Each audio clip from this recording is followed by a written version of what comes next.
우리 에베소서에 있는 이제 본문의 말씀 들어가기 전에 에베소는 어떤 도시였느냐? 해안 도시로 무역의 요충지입니다. 그리고 로마의 아시아 지역에 있는 수도예요.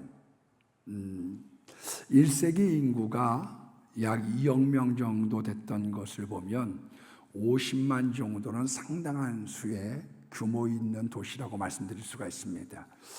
그런데 자꾸 번창을 하면서 퇴폐해져가는 도시, 그 퇴폐의 중심에는 아데미 신전이 있습니다. 제우스 딸 다이애나라고 그랬죠.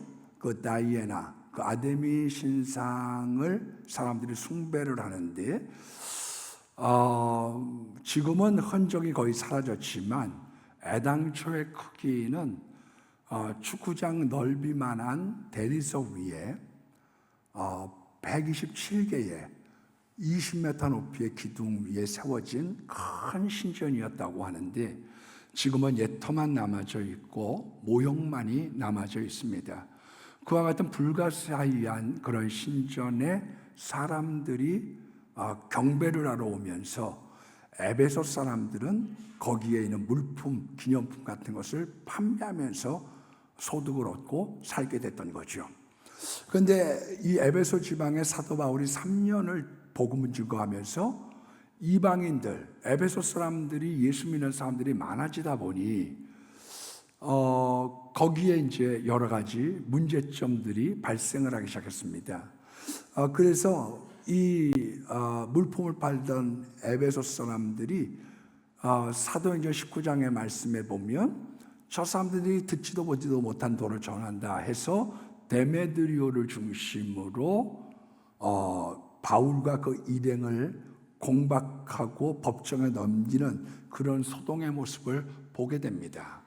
다른 한 가지를 본다고 하면 이 안 믿었던 이방인들이 기독교로 넘어오게 되면서 기독교의 정신, 과연 유대인과 이방인들 사이를 한번 정립해 봐야 되지 않느냐, 그런 마음을 가지고 오늘에 있는 내용의 본문을 적어 내려갔다고 보시면 됩니다.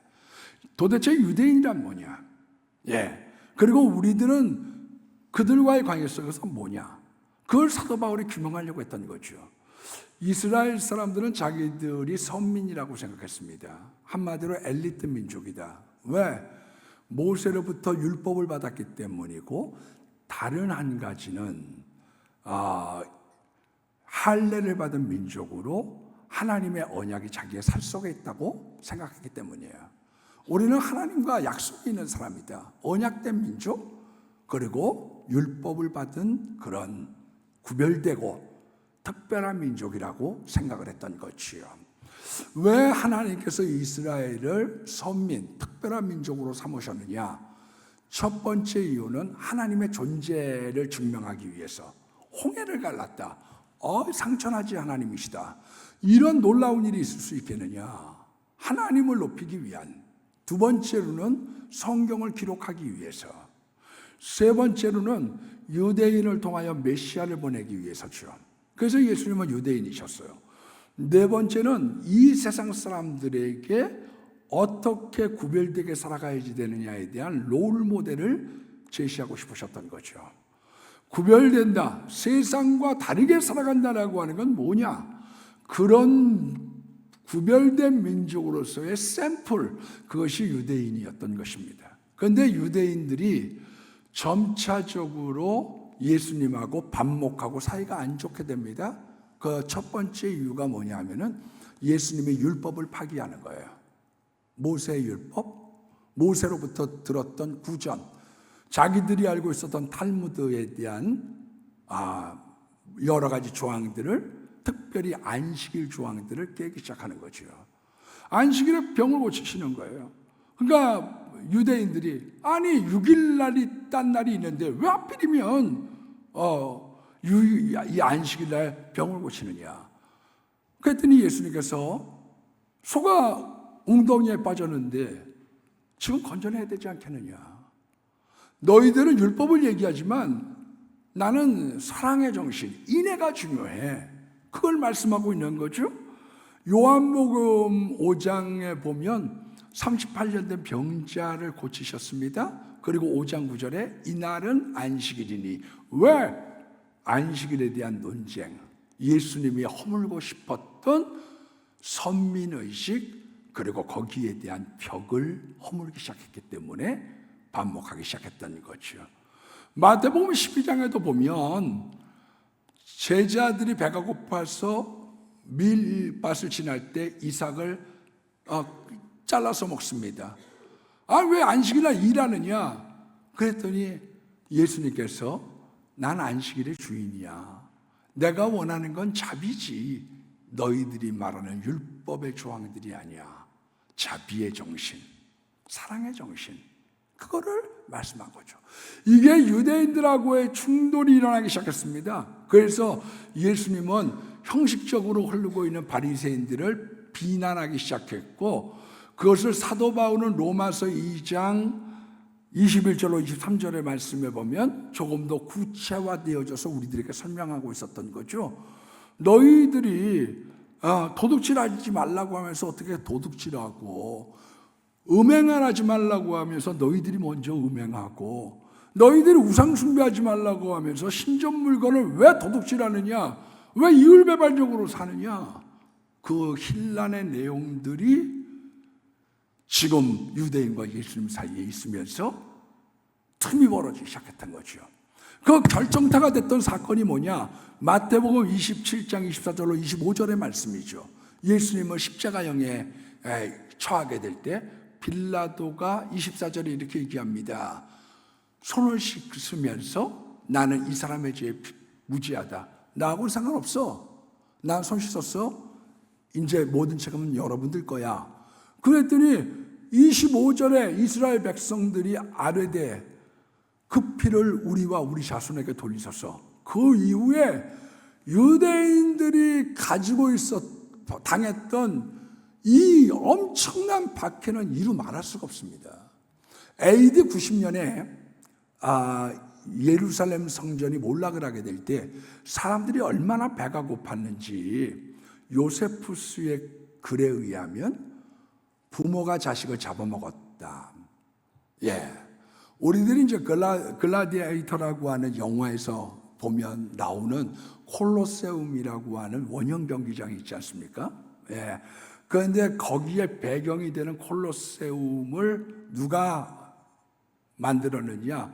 노예가 됐던 이스라엘 민족 4만여 명이 그거를 건설하기 시작했던 거죠. 이제 노예로 전락한 거예요. 얼마나 학대를 받고 얼마나 죽었겠어요?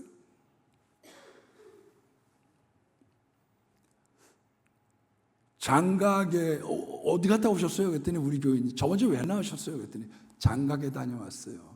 그 장가게를 죄수들을 풀어서 그걸 만들었다고 합니다. 그러니 얼마나 그 사람들이 힘든 여정을 살았겠습니까? AD 132년에 또 한 번 반란을 도모합니다.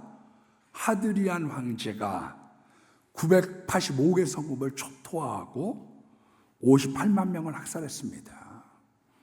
1096년 십자군 전쟁이 발발을 하게 될 때 유대인들을 얼마나 미워했느냐. 회당에다가 가두어 놓고 불을 지르는데 예수님에 대한 찬양을 부르면서 유대인들을 불질러 죽였어요. 14세기에 흑사병이 퍼지게 될 때 유대인들이 조금 이 정결의식이 있으니까 좀 덜 죽었죠. 그랬더니 우물에다가 독약을 탔다고 그래갖고 유대인들을 엄청나게 학살했습니다. 일제시대 때 1926년 관동 대지진 때 그 분풀이 이 사람들이 가지고 있었던 이 폭탄 같은 마음, 터질 것 같은 마음을 조선인들이 우물에다가 독을 타가지고 저렇게 죽게 했다.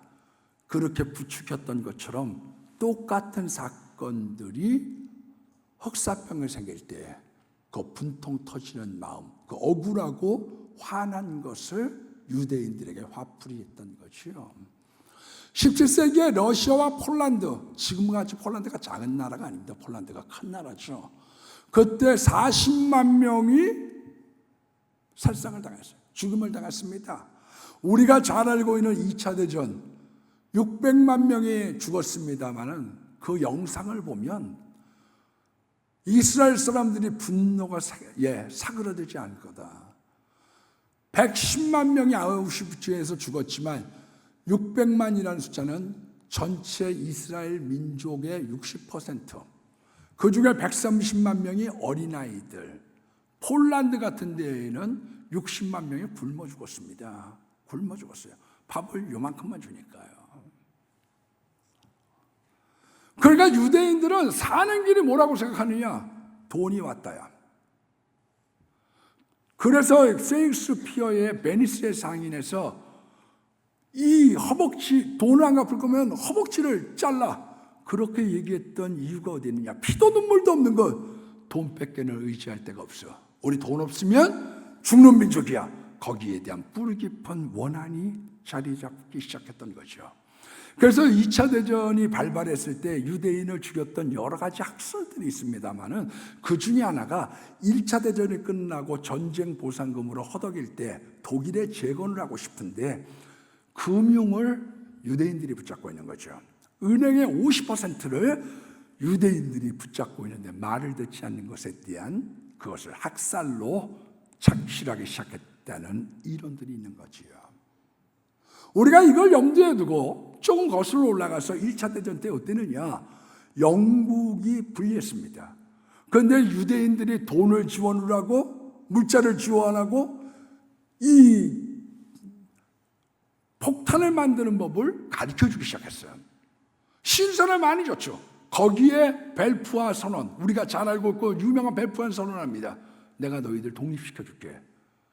그리고 2차 대전 때 보니까 600만이 학살당했어요. 전세가 동정론이 일끌었습니다. 그래서 독립시켜주자. 그런데 기존에 살고 있었던 이 팔레스타인에 있는 사람들을 내몰았죠.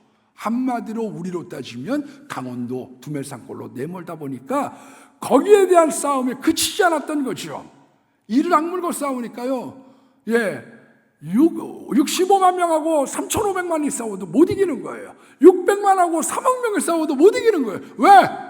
너무나 처절한 인생들을 그들은 살아왔거든요. 왜 이스라엘에 가는 데에 싸움이 많으냐? 여러분, 지금 우리가 미국 이란 전쟁의 배우도 누구냐 하면 이 이스라엘입니다. 분명하게 알 수 있는 건 뭐냐 하면은 작전명이, 이스라엘이 이란을 공격할 때 작전명이 포효하는 사자고요. 미국의 작전명이 에픽 퓨어리입니다. 그러니까 분노한 서사시, 그렇게 바꿀 수 있겠죠? 번역할 수 있겠죠. 분노한 서사시. 써내려가겠다. 그 빌미가 되어줬던 것이 크게 몇 가지가 있는데, 첫 번째가 어떤 마음이 들었느냐 하면 이 가난하다, 못 사는 것에 대한 반란이 일어난 거죠. 배고파서 못 살겠다. 그런데 이 사람들을 3만여 명을 학살을 하면서 빌미를 제공해 준 거죠. 우리 좀 도와주세요. 왜? 전쟁은 명분이 있어야 되는데 도와달라는 사람들이 있으니까 그래, 우리가 갈게. 두 번째는 뭐냐면은 이란이 눈에 가신 거죠. 왜? 이스라엘을 갖다가 공격하고 있는 헤즈볼라, 거기에 있는 하마스, 이 세력들의 뒤를 봐주고 있는 사람들이 누구냐? 이 이란이 뒤를 봐주고 있는 거거든요. 이번에 차지해 손봐버려. 세 번째는 가장 핫 이슈가 된 게 이제 핵무기를 갖다가 제거하자는 거예요. 보통 이제 발전소에 사용하는 우라늄은 5% 정도를 가지고 전기를 돌리는 겁니다. 그런데 이게 폭탄이 되려면 95%까지 농축을 해야 돼. 압축을 해야 되는 거예요. 그래서 농축 우라늄이라는 말이 나오는 게 왜 그러냐 하면은 요걸 95%까지 압축을 해서 한꺼번에 터뜨리면 폭탄이 되는 거거든요. 그런데 요게 어디서 가느냐 하면 중수로에서만 가능한 거예요. 중수, 물이 무거워. 우리나라에서는 고리 1호기, 2호기가 중수로, 나머지는 다 경수로죠. 그러니까 장고 고리 1호기, 2호기를 폐쇄해야 되겠다는 얘기를 하는 사람은 유심히 살펴볼 필요가 있죠. 왜? 그 사람은 우리나라가 원자탄을 만들지 못하도록 하는 것을 염두에 둘 가능성이 크기 때문인 거죠.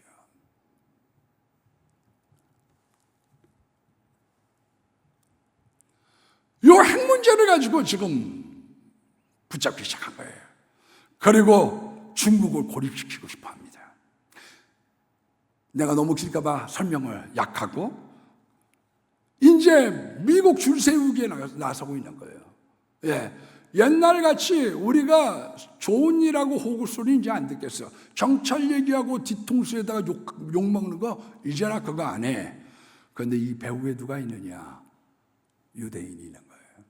미국이라고 하는 말 위에 이스라엘의 기수. 그래서 거기를 좌지우지하고 있는 거죠. 왜 이런 전쟁이 생기느냐? 조금 이따 제가 설명을 해드리겠습니다. 여러분, 세상은 평화를 원하지만 러시아, 우크라이나도 마찬가지입니다. 러시아도 크림반도, 돈바스 지역, 유대인들이 많이 살아요. 왜? 거기는 우리 민족들이 많지 않냐. 근데 요는 어디에 있느냐 하면은 체코, 폴란드, 불가리아, 라트니아, 리투아니아, 아스토니아, 이런 나라들이 자꾸 나토에 가입을 하니까, 야, 우리들도 중립지역이 있어야 되는 거 아니야? 우리 위험하잖아. 그러니까 우크라이나 남겨둬.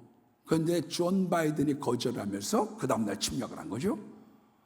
우크라이나 쪽에서는 어떻게 생각했느냐? 원래가 소련이 해체하고 핵탄두가 1,800개가 있는 거예요. 그러니까 우방과 미국, 러시아가 막 달랬죠.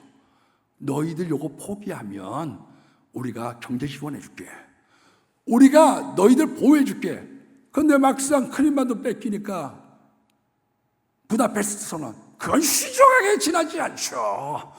평화협정이라고 하는 건 휴지조각에 지나지 않은 거예요. 힘 앞에서는. 그러니까 요번에 돈바스를 침범을 하면서, 야, 약속 지켜야 되는 거 아니야? 우리야 바보야? 이거를 안 지켰다간 앞으로 누가 세계 평화의 언약을 지키겠어요? 그래서 수백만이 죽음에도 불구하고 러시아가 80만, 이 우크라이나가 40만 병력, 민간인 수백만이 죽어도 교착 상태. 그야말로 악교가 달라붙은 것처럼 꼼짝을 못하는 이유가 거기에 있는 거죠. 여러분, 세상은요, 내 생각까지 되지 않거든요. 왜? 주님께서 화평이신지라. 오늘 14절에 있는 말씀을 중심으로 13절에 이렇게 말씀하고 있습니다. 먼저 하나님과 화평을 이루라. 화목을 이루어야 돼, 십자가 안에서. 14절에 있는 원수된 것이라고 하는 것은 원어로 마하치라고 그래가지고 중상을 입었다는 뜻입니다. 우리가 원죄로 말미암아 중상을 입었어요. 우리가 죄로 말미암아 중상을 입어서 내 혼자의 힘으로 병원 갈 수 없어요. 누군가의 도움을 받아야 되는데 그 누군가의 도움이 누구냐? 예수 그리스도. 그분으로 말미암아 나는 구원받을 수 있고 치료받을 수 있고 병든 내 인생을 고칠 수 있어. 그게 마치의 뜻이죠. 여러분, 하나님과 화평한 것. 그래서 막힌 담으로 오셨다. 죄의 담으로 오시는 거예요. 이 죄의 담을 갖다가 허물려고 하는 것이 인간의 힘으로 안 됩니다. 불교가 원인은 깨달았어요. 모든 것의 문제의 원인은 죄구나. 그래서 성철은 내 죄가 수미산보다 높다는 거예요. 100만 킬로 이상 되는 전설의 산이죠. 거기를 올라가려고 하다가 10킬로도 못 가서 죽는 게 인생인 거죠. 불교에서는 인생을 뭐라고 얘기하느냐? 고해라고 얘기하네요. 고난의 바다를 헤엄치는 거예요. 가다가 이 고난의 바다를 조련도 못 가기 어려웠던 혈액탄을 가기 어려웠는데 우리들이 중간에 빠져 죽는 인생. 우리는 예수님 안에서, 여러분, 십자가 안에서 이 담을 허무는 겁니다. 그래서 16절 말씀에 보면 하나님과 원수됐던 것을 십자가로 소멸하셨다. 죄를 뭘로 소멸하셨느냐? 죄의 반대말이 뭐냐? 십자가로 말미암아 우리의 죄가 소멸이 되어졌다는 거예요. 그래서 하나님과 화목하지 않으면 우리들 마음에 평화가 없습니다. 우리가 되는 게 없어요. 어떤 분들 그런 얘기해요. 왜 이렇게 난 되는 게 없지? 난 왜 이렇게 하는 것마다 되는 게 없지? 그 원인이 어디에 있느냐 하면 지금 하나님과의 관계가 막혀져 있는 거예요. 다른 한 가지, 왜 우리들 마음 가운데 평화가 없느냐? 왜 이렇게 내 마음이 불편할까? 그거는 하나님과의 관계에 문제가 있는 거예요. 우리가 어디를 가든지 마음 가운데 하나님께서 인도하시는 길은 기도하고 가면 평안해집니다. 오늘 이 사람 만났는데 마음이 평안해져. 이 하나님이 평안해요. 마음 가운데 샬롬의 하나님이 있는 거예요. 그런데 되는 게 없어. 하나님과 불통한 거죠. 두 번째, 사람과의 장벽이 십자가 안에서 무너지는 거예요. 그래서 19절의 말씀 보니까 에베소 사람들에게 그리고 우리들에게도 하고 있는 거죠. 그러므로 이제부터 너희는 외인도 아니요 나그네도 아니요 오직 성도들과 동일한 시민이요 하나님의 권속이다. 이제는 보편적 하나님이야. 나에게도 하나님, 너에게도 하나님. 그래서 갈라디아서 3장 28절의 말씀에 보면 너희는 유대인이나 이방인이나 종이나 자주자나 남자나 여자나 다 그리스도 안에서 하나라고 말씀하신 이유가 어디에 있느냐? 이제 우리는 한 하나님을 섬기는, 우리는 한 형제고 한 자매고 한 민족이고 우리는 예수 백성이라고 말씀하고 있는 거지요.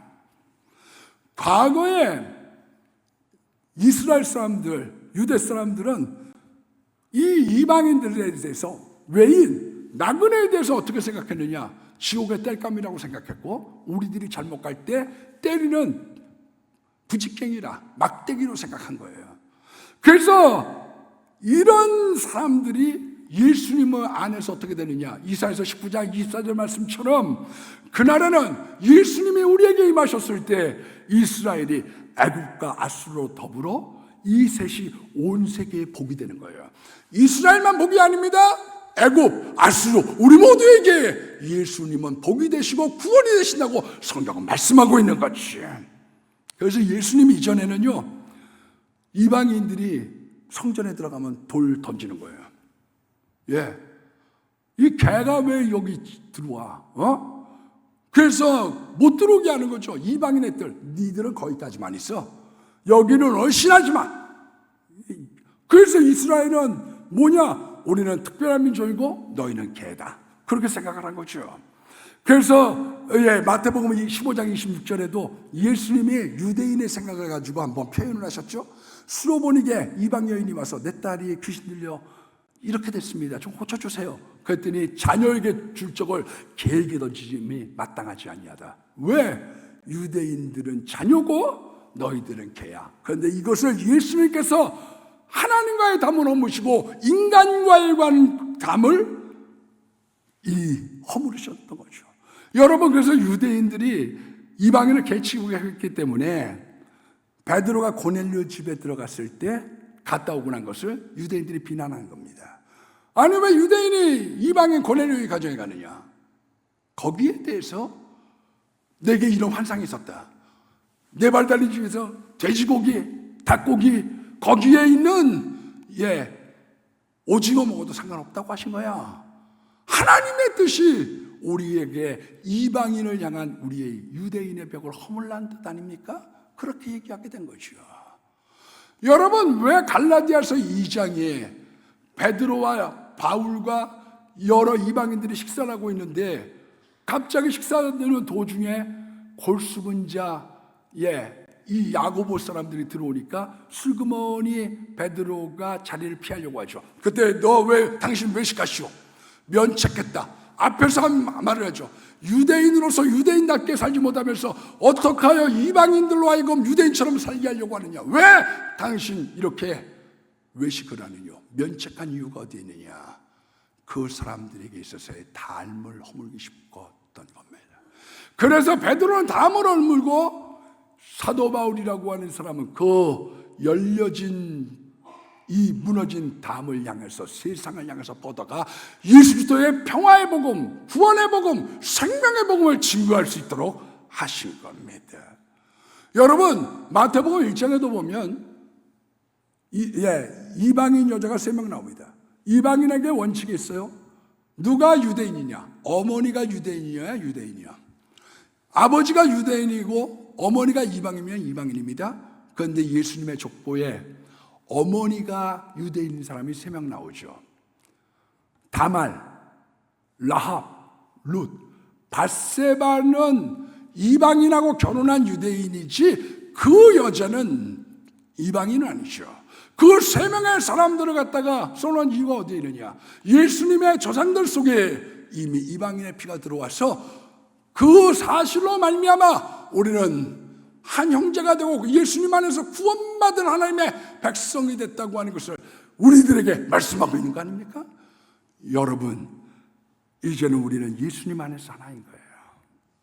그래서 예수님께서 요한복음 4장에 보면 수가성을 지나게 될 때 그 수가성 여인에게 말을 붙이기 시작합니다. 당신이 유대 사람으로서 어떻게 나에게 말을 붙이기 시작합니까? 원인이 어디에 있느냐? 이제 남녀의 장벽이 허물어지고 너희는 혼혈족이야, 너희는 틱이야. 인종의 장벽이 허물어지고 지역의 장벽이 허물어졌던 거죠. 이제 예수님 안에 하나야. 보편적으로 나도 예수님 믿고 하나님은 아버지라고 부르고 너도 예수님을 믿어 하나님은 아버지라고 부를 수 있어. 그거죠. 여러분, 고넬료의 가정을 신방을 했을 때 가족 부흥회를 합니다. 베드로의 설교 속에 성령이 내려오기 시작합니다. 왜 성령이 내려오느냐? 이제는 로마인과 유대인이 하나야. 예수님 안에서 하나. 이제는 모든 장벽, 국가의 장벽이 철폐되어져서 우리는 담이 없이 우리 예수 안에 하나가 되어지는 아름다운 세상을 살기를 원하는 그 깊은 평화의 뜻이 그 안에 담겨져 있는 거죠. 여러분, 모든 이 세상에 있는 것은 벽에서부터 문제가 돼요. 특별히 엘리트 의식이 문제가 돼서 이 세상은 싸움이 있는 거예요. 내가 선민이야. 내가 선민, 내가 엘리트야. 그리고 넌 아래 거야. 알겠어? 거기로부터 이 세상의 싸움과 분쟁은 시작이 된다. 그게 전쟁의 원인, 다툼의 원인 중에 하나예요.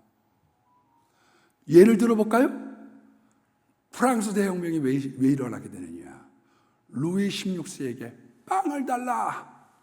그랬더니 루이 16세가 이해를 못해. 아니 무슨 빵을 자꾸 달라고 그러냐? 케이크도 있고 쿠키도 있는데 저 높은 곳에 있고 여기 있는 백성들은 당신만 입이냐? 그게 프랑스 대혁명의 원인이 된 거죠. 백성과 왕 사이에 담이 있거든요.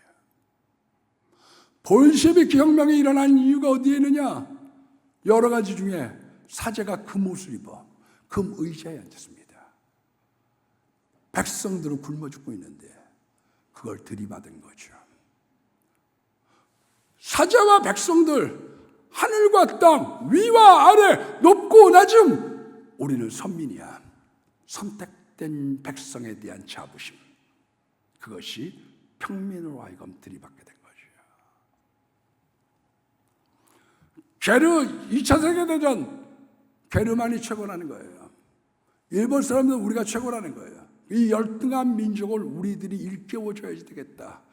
그게 대동아 전쟁 그리고 2차 세계대전의 목적이었던 거죠. 우리가 똑똑해. 저 열등한 민족을 깨워줘야 돼. 정의의 사도로 오해를 하기 시작한 거죠. 엘리트주의, 선민주의가 가는 곳에 뭐가 있느냐? 거기에 전쟁이 있고 피고림이 있는 거예요. 여러분, 6.29 선언이 왜 생겼습니까? 군인이 엘리트에 대한 반발인 거죠. 대령이 제주도를 갖다가 관할하거든요. 니들끼리 다 해먹어? 그렇게 높아? 거기에 대한 반발이 뭐냐? 거기 군인 엘리트들에 대한 반발이 6.29죠. 요즘에 막 검수완박에 대한 얘기가 나옵니다. 요는 어디에 있느냐? 저도 다 가져가는 건 반대예요. 왜냐하면 전문으로 일할 수 있는 기간이 필요하거든요. 한꺼번에 모든 일을 하면 안 됩니다. 단계적으로 이양을 해야죠. 저 사람들이 안 해본 걸 갖다가 그거 할 수가 있겠어요? 전 반대예요. 하려면 기간을 줘야 돼. 5년이든 10년이든. 그러나 저 사람들이 검찰을 갖다가 저렇게 하려고 하는 원인이 어디에 있느냐? 국회의원들 마음 가운데 니들이 여태까지 우리를 똥으로 알았지? 그거죠. 니들이 우리를 바보로 알았지. 칼자루 들고 우리를 갖다가 이리 가라 저리 가라 했지. 그 분노가 있는 거죠. 요즘에 중앙선관위 막 거기다가 철책을 막 다 쌓아요. 저건 위험해요. 왜냐? 우리 자식들까지 음소제로 전부 직장 갖도록 만드는 거거든요. 요즘 젊은 사람들이 못 견뎌하는 게 있어요. 뭘 못 견뎌하느냐? 제가 열심히 했어. 그래. 민주 열심히 했어. 세브라스 갈만해. 의사? 걔 열심히 했어. 이해해. 그런데 같이 열심히 했어? 근데 넌 잘 되고 난 못 돼. 이거를 젊은 사람들이 용납을 하는 거예요.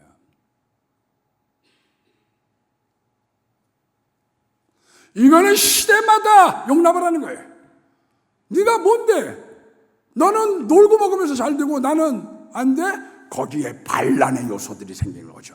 그래서 민주주의는 피를 먹고 자라는 거예요. 왜 혁명이 생기느냐? 왜 쿠데타가 생기느냐? 왜 전쟁이 생기느냐? 제일주의, 엘리트 의식, 선민사상, 거기로부터 이 세상은 피가 흘려지는 거죠.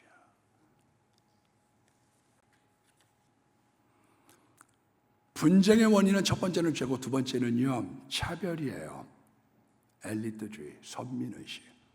그것 때문에 담이 됐기 때문에 이스라엘이 힘들었던 거고, 자기들이 담을 쌓던 게르만, 자기들이 담을 쌓던 왕정, 자기들이 담을 쌓던 사체, 자기들이 담을 쌓던 이 권력, 자기들이 담을 쌓던 것, 그것 때문에 공격을 받기 시작을 하는 거지. 끌어내리기 시작합니다. 하향 평준화는 질이 떨어지게 되어져 있는 거예요. 그래서 공산주의가 다 가난해진 거죠. 왜 가난해졌느냐? 끌어내리면 안 되거든요. 그러면 다 가난해져요.